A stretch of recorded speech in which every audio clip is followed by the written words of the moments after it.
Welcome to Does It Matter by Brainy Ballers, where we dissect the game with cutting-edge analytics to give you the upper hand. We analyze everything from hand sizes to average depth of targets to uncover hidden trends that no one else sees. Say goodbye to guesswork and hello to data-driven domination. Because here at Brainy Ballers, we don't just watch the game, we understand it. So get ready, it's podcast time. So here's the big question we're tackling today. Can those raw athletic scores really tell us if a player is going to be a stud in the NFL? Especially thinking about linebackers in fantasy football. Exactly. We're going to dig into the findings from Brainy Ballers' Does It Matter series. This is part 36, looking right at linebacker relative athletic score, RAS. Right. And our goal here, is to really unpack what RAS actually is, how they analyzed it in this study. And the big one, does it actually hold up, like as a standalone thing for predicting fantasy points? Yeah, can you just look at that score and know something? We want to give you the clear takeaways so you know how much weight to actually put on those combine numbers you see everywhere. Okay, let's start there then. What exactly is RAS for anyone who might not be, super familiar? So RAS, Relative Athletic Score, it was developed by Kent Lee Platt back in 2013. Think of it like boiling down all that physical testing, the 40-yard dash, the jumps, agility drills, even size. All the stuff from the combine and pro days. Exactly. It takes all that, normalizes it, and spits out a single score on a scale from 0 to 10. Okay, so it's meant to be a quick snapshot, like how athletic is this guy? Pretty much, a quick visual check. And Brainy Ballers, the source we're looking at, they've used it a lot in the past. Quite religiously, actually. Okay, so they used it religiously, but now they're testing it. How did they set up this study? So they focused specifically on fantasy football performance for linebackers. They looked at the top 50 finishers each season, going all the way back to 2003. And to really see if there was a difference, they compared the elite guys, the top 10 finishers, right, against what they called the bottom 10. So players finishing between 41st and 50th place each year. Okay, why that specific comparison? Top 10 versus 41st, 50th? Why not, like top 25 versus bottom 25? Good question. They felt it gave the clearest contrast. You're comparing the truly dominant fantasy players against guys who are still relevant roster-wise, but, definitely not stars. It avoids the noise you might get comparing players ranked, say, 15th and 25th, where the differences might be smaller, or including guys way outside the top 50 who barely played. They wanted a stark difference. Makes sense. Aiming for clear signal over noise. So what did they find when they first crunched the numbers?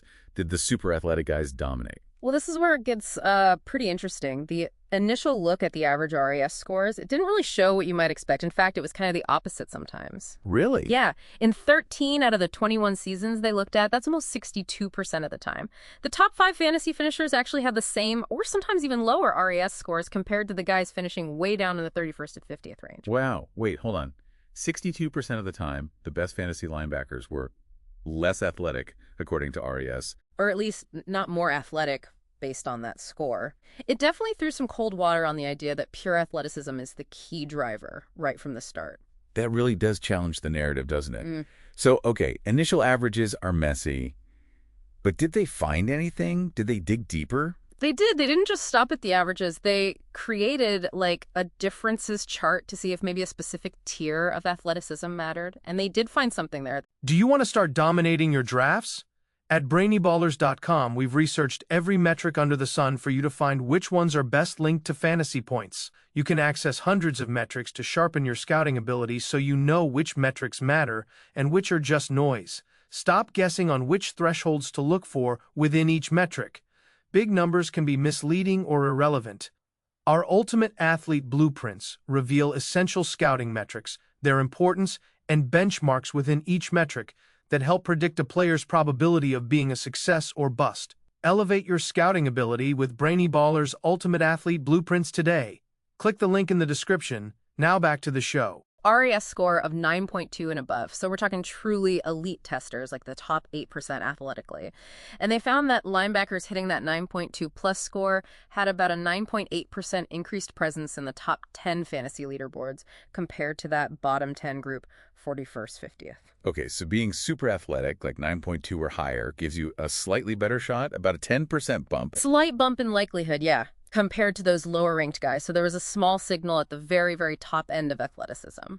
But I sense a but coming. Even with that optimal range, what about the overall statistical link, the actual correlation? Yeah. Here's the real gut punch of the study.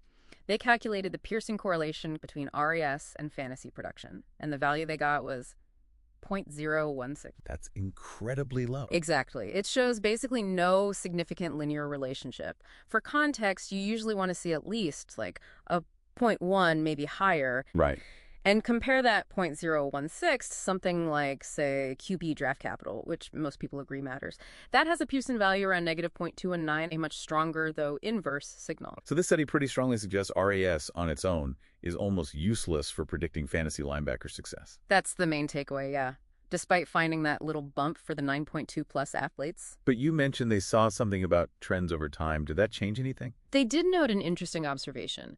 When they applied that optimal 9.2+ range across the last 2 decades, they saw that its significance, that slight edge, seemed to be increasing in the most recent decade. So maybe it's becoming more important recently? It suggests that possibility, yeah. Maybe teams are drafting more based on it, or it's fitting modern schemes better. It's an interesting wrinkle. So bringing it all together then, for you listening, maybe getting ready for drafts or scouting rookies, Yeah. what's the final word from Brainy Ballers? Even though they found that 9.2+ sweet spot, that Pearson value of 0.016 is just, well, they called it extremely underwhelming. Underwhelming feels like an understatement. So their advice is basically take RAS with a massive grain of salt for linebackers. You absolutely should not be using RAS alone to scout or predict fantasy success for these guys. It's just not reliable enough on its own. Okay, so athleticism is cool, it's flashy, but according to this deep dive, RAS alone isn't the predictor we might have thought. Which leads to a bigger thought, really. If something is seemingly objective, like raw athletic testing, doesn't really predict success that well, Yeah. what does? What are those deeper factors, maybe less obvious things, that truly make someone a top performer, whether it's in football or, any field? And maybe the even bigger question is, how can we even start to measure those things? That's definitely something to chew on. Measuring the intangibles, that's the million-dollar question, isn't it?